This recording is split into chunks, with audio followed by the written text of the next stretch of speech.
You guys are asking me all the time the difference between realtors and investors. Do I have to be a realtor to be an investor? Are they the same thing? Are they different? My friend, they are entirely different, both super important. And guess what we're about to do? I'm here in my backyard. This is my house. And this house right here is for sale for $2.8 million. Want to be my neighbor? We're going to meet the realtor that stands to make an $84,000 commission on that house. One shot, now the future is yours. Go! I'm turning dreams into reality. Yeah, it's one shot, now the future is yours. Go! The parade of homes is going on right now. And what they do is the builders, the best builders come together and they create like the most amazing homes. And last year I had a chance to meet my brand new neighbor that might not even get to be my neighbor, depending on whether he sells this house or not. And he happens to be a realtor and an investor. And so listen, the home is dope. But if you want to be my neighbor, you can click this link and actually get some more information on how that might be able to happen.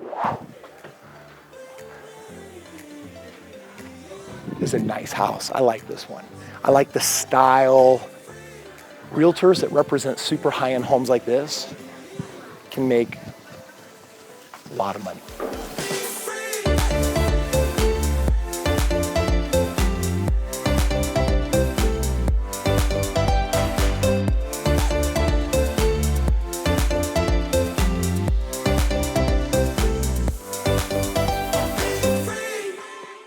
Oh, I see you've noticed my amazing socks. My wife got me those. I think they're kind of weird. So what I want to do today is I want to talk about the difference between being a realtor and investor. I want to talk about how much money these two different types of people make. And I want to talk about the requirements to either be a realtor or an investor. So let's start with realtors. So a realtor is an individual that holds a special license that allows them to earn a commission when they're helping someone either buy a home or someone sell a home. And a realtor is a super key function in the game of real estate because otherwise a buyer and a seller would be interacting with each other. And the realtors basically play for the buyer and the seller. They're like the middlemen or the middlewomen that talk to each other on behalf of the people that they're representing. So I get asked all the time, Kris, should I become a realtor? How do I become a realtor? Let's talk about it. The first step of becoming a realtor is just understanding what would the benefits be if you actually became one. Realtors in general earn a 3% commission when they help someone sell their home, or the other realtor will earn 3% when they help someone buy a home. And could you be the realtor that actually is doing the buying and selling all together and earn a total of 6%? The answer is yeah, and that can turn into a really big check. Look, I don't know what your bank is telling you. This is a real check. I signed it myself. It's written in glitter, man. You can always tell the quality of the tile if you smell it. Oh yeah, that's really good tile. Imagine for a moment that you were the realtor representing this house. On a $2.8 million house, a 3% commission, just to put it in perspective, is $84,000.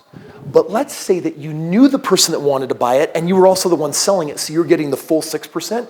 You'd be getting $84,000 plus $84,000. That's a $168,000 payday. If you follow Graham, for example, you can click this link and go to his channel. He's one of those high-producing, high-paid realtors that knows his stuff. He's also an investor. He's got really fantastic content. You should check out his channel. Now, do you have to have a license to be a realtor? Yes. In fact, you could get into all sorts of legal issues, problems, go to jail, golden handcuffs. Yeah, keep trying, big boy. You ain't gonna get out of them. I'll take that action.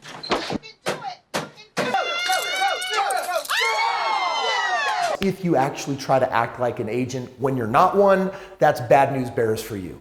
That is bad news. And if you wanted to become a realtor, you have to understand that you're going to have to take a class and you're going to have to pass a test. And those requirements vary from state to state, just depending on where you live. For example, in the United States, we have 50 of them and the requirements are different. Here in Utah, I have to take a 120-hour course and then I got to pass my test. Or if I were in California, 135 hours. New York, only 75.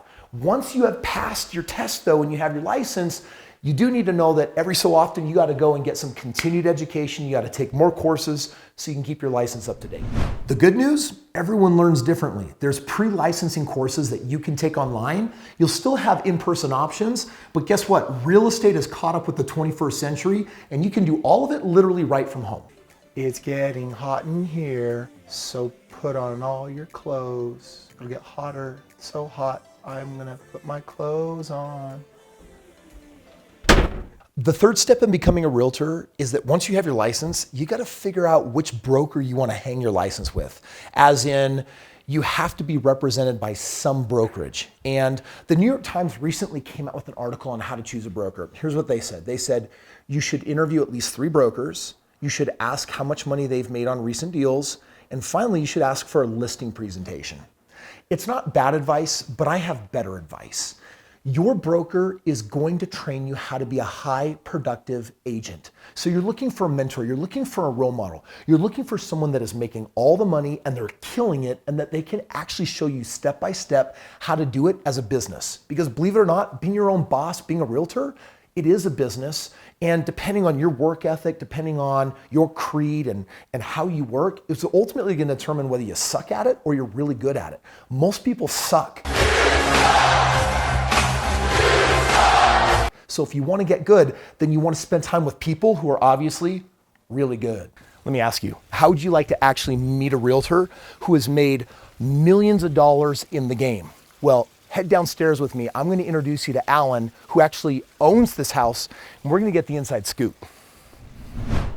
All right, I've got Alan here, my neighbor. Alan, how are you doing? Hey, great. Awesome. So Alan, this is your project. It is. And you're not only the owner, you're also historically an investor, but you're also a realtor. That's correct. Right? And this home, is it available for sale? It is. What's the price? 2.8. $2.8 million, friend. You can be my neighbor. Click the link, check it out. We're going to show you more of this beautiful home. But really, I wanted to be here because I wanted to talk about the difference between realtors and investors. And Alan, how long have you been in the game of real estate? Probably about 40 years. 40 years. And of the 40 years, how long of that time have you actually been a realtor? I've been a realtor all the way through it. All the way through. But active, doing real estate itself, probably 15 years is what I did. Awesome. Real estate. But you're also not just a realtor to facilitate homes for other people, right? I mean, Right. You've acted as a realtor on deals maybe how many times? Just strictly a realtor. Oh, a couple hundred maybe. A couple hundred times. By the way, it's a big number because the average realtor in their life gets their license and does 1.6 deals. The commissions might be huge, but you have to do deals to actually get paid. But you've been first and foremost more of an investor. How many deals have you done primarily as an investor? 1,000. 1,000. That's also like a really huge, respectable number. Right. Why did you choose to get your realtor's license, and how is that helping you as an investor? Well, sometimes you can use your real estate license if you're buying something. So you might be buying something to flip it. Okay. Maybe. Yep. So you can pick up a commission on that side. Uh-huh. And then if you're selling it, and you can pick up half the commission on that other side. When you get in the game of real estate, you're only allowed to earn up to maybe 1 commission per license on a transaction, right? I mean, you couldn't be the loan officer earning a commission on a deal. You couldn't be the realtor earning a commission on a deal. You couldn't be the title worker. Right. You couldn't be the appraiser. You just could be one. And as you've been getting in the game of real estate after all of this time, if you had to do it all over again, is there any other license you would have preferred to go after, or do you think you hit a home run with choosing to earn that extra commission from time to time as a realtor? No question, a realtor. Really? Yeah. I'm going to tell you guys in the beginning of my journey, I actually went the loan officer route. And I'm just going to tell you right now, I worked a whole lot more for a whole lot less money than the realtor. So in my book, he's 100% right. That's where you make the big money. Exactly. Okay, so by the way, this has been useful for you. If you had to guess, I mean, how much money do you think you've saved over the years not paying commissions to other realtors that you've been able to pocket or just get a discount on? Is there any number that comes to mind? No. $1 million. $1 million. Again, another really big number. Yeah. And of the last 1,000 deals that you were involved in, I know that from Montana, you've got a company, you do a lot of development, which means you buy land, you subdivide it, and then you or other builders put houses on them, right? Right. And what's the average price of a house that you're selling out that way? Okay, so our subdivision houses are probably going to be 400,000, 500,000, 600,000. Okay, so the average house maybe $500,000. Yeah. So if you are the seller and the investor and the realtor, then on each $500,000 house, that's a $15,000 commission you're earning. Exactly. And you've done maybe 1,000 of those? Right. Friend, you do the math on that one. It can be super powerful and super lucrative to combine being a realtor with being an investor. Alan, good luck on selling the home. Super excited for you. Thanks. Thank you. Appreciate it. Awesome. Yeah. Now this video is realtor versus investor. So that's the scoop on realtors. Let's now talk about what it looks like to be an investor. You know, I have a problem with houses with glass railings. That's why. When it comes to being an investor, there's 3 lessons you need to know. Number 1, being a realtor and being an investor are not the same thing. It's like the difference between a talent scout and a baseball player, right? 2 totally different people. The talent scout is actually out there looking for the baseball player. The baseball player is going to be the one that's actually going to play the game. I caught it. You're out. But I ticked it. It hit the bat. You're still out. You're still fat. I ticked it. Or in real estate, the realtor is the one who's finding buyers and sellers of property, but the investor is the person that is actually going to be owning the property. Look at the money, for example. If I'm the realtor and let's say I make 3%, dude, I'm out of the deal, I'm done, next race, next chase. But if I'm the investor and if I bought the house right and I'm making really dope money on it, like on my deals, I'm making 25% a year each year on these deals. That means 4 or 5 years in, I've made 100% on my money. That is a huge ROI. The realtor's not getting a piece of that. In Alan's situation, dude, he's smart. He's got both of those worlds coming together because he is a realtor and an investor, which kind of begs this question. Why aren't I a realtor? My dad always taught me growing up. He said, son, if you want something done right, do it yourself. I'll never forget being a teenager, working with my dad during the summers, and his business was booming, it was growing, and yet he kept his company small. And I would say, Dad, why aren't you expanding? Why aren't you hiring people? And this was like what was in me as a 16-year-old. And my dad said, son, if you want something really done right, you're gonna have to do it yourself. In other words, I only trust me to work the tools. I can only trust a really small crew. And I tried that philosophy on, but I'm gonna tell you, a few years later, when I was in college, I was a BYU student, I was full-time, I was working full-time, and I was launching my real estate investment career full-time. And I was married. And when you stack all that up, I was one busy guy. And I remember I got to 25 homes and I just felt like pulling all my hair out. Because even though I was having success and achievement, I was working so hard. It was driving me nuts. And I decided to challenge this idea. Maybe if you always insist on doing it yourself, that's the wrong way. So I changed my philosophy. If you want it done right, don't do it yourself. In other words, just because you could be a realtor and make more money doesn't necessarily mean that it's the smartest move. I have to be honest, it was really hard to let go of the control, but as I learned the art of delegation, I learned that I would have to usually give up a small amount of money to make a lot of money.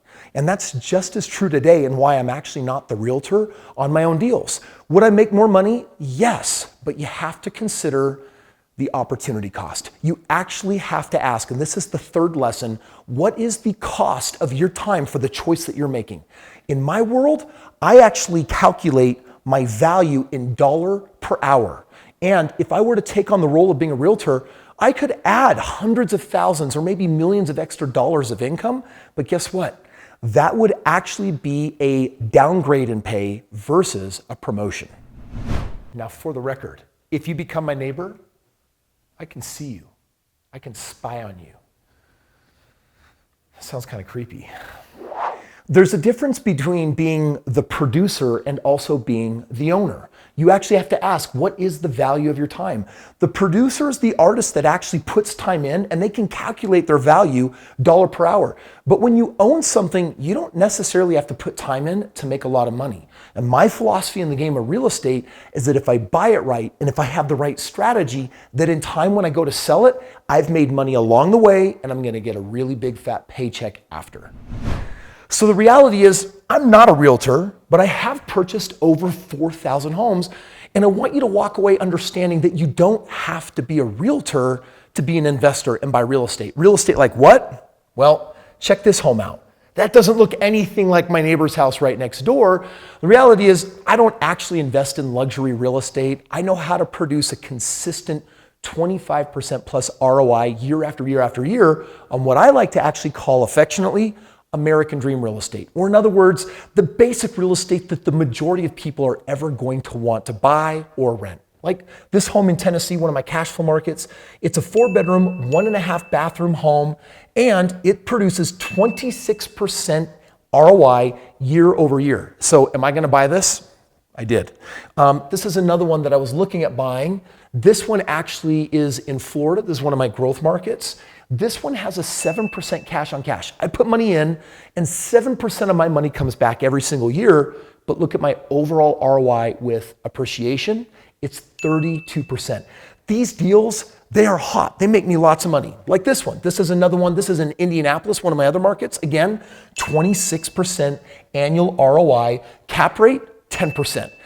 If you're unfamiliar with investing, I'm going to tell you, you need to make sure that you are a subscriber and that you're learning from me, because I'm going to teach you how to be the best, most successful investor and leverage real estate so that you can achieve financial freedom in a few short years versus working for a really long time and maybe never getting there. If I've said anything today that confuses you at all about what it really is to be an investor, I recently published this document basically showing off my results on my last 4,000 homes. You can go through it. It'll show you all of my trade secrets, all of my strategies, how and where I buy and find real estate. More importantly, it'll actually show you thousands of actual addresses on homes so you can actually look them up on Google Maps or whatever yourself and check them out. By the way, you can get a copy of this absolutely for free. You just got to cover the shipping. Click the link below, and after you take a few minutes to read through this, you're gonna find that you level up all of your knowledge on how to be a rock star investor today.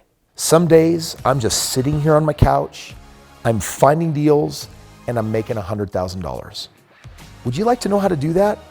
You should click this video because I explain how I made $100,000 literally sitting on this couch and how you can too. It's a picture of my brother. How did they get a picture of my brother? That's so awesome.